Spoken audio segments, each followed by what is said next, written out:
ناظرین السلام علیکم ورحمۃ اللہ وبرکاتہ۔ امید ہے آپ کی صحت اچھی ہوگی۔ اللہ تعالیٰ سے دعا ہے کہ آپ کی زندگی، آپ کے بچوں کی زندگی نظر بد سے دور ہو۔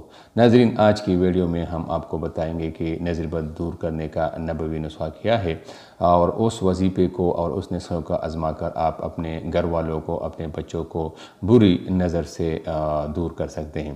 تو آئیے وہ نسخہ اور وہ وظیفہ اپنے ساتھ نوٹ فرما لیجئے۔ یہ ایک آزمودہ نسخہ ہے، انشاءاللہ اس کے بہت سے فوائد آپ کو نظر آئیں گے۔ وہ وظیفہ یہ ہے کہ حضرت جبرائیل علیہ السلام نے نظر بد دور کرنے کا ایک خاص وظیفہ حضور اکرم صلی اللہ علیہ وسلم کو سکھایا اور فرمایا کہ حضرت حسن و حسین رضی اللہ تعالیٰ عنہم پر پڑھ کر دم کیا کرو۔ ابن عساکر میں ہے کہ جبرائیل علیہ السلام حضور صلی اللہ علیہ وسلم کے پاس تشریف لائے۔ آپ اس وقت غمزدہ تھے۔ سبب پوچھا تو فرمایا حسن اور حسین کو نظر لگ گئی ہے۔ فرمایا یہ سچائی کے قابل چیز ہے، نظر واقعی لگتی ہے۔ آپ صلی اللہ علیہ وسلم نے یہ کلمات پڑھ کر انہیں پناہ میں کیوں نہ دیا؟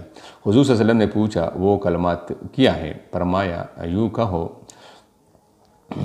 اللہم ذا السلطان العظیم والمن القدیم ذا الوجہ الکریم ولی الکلمات التامات والدعوات المستجابات آپ الحسن والحسین من انفس الجن واعین الانس۔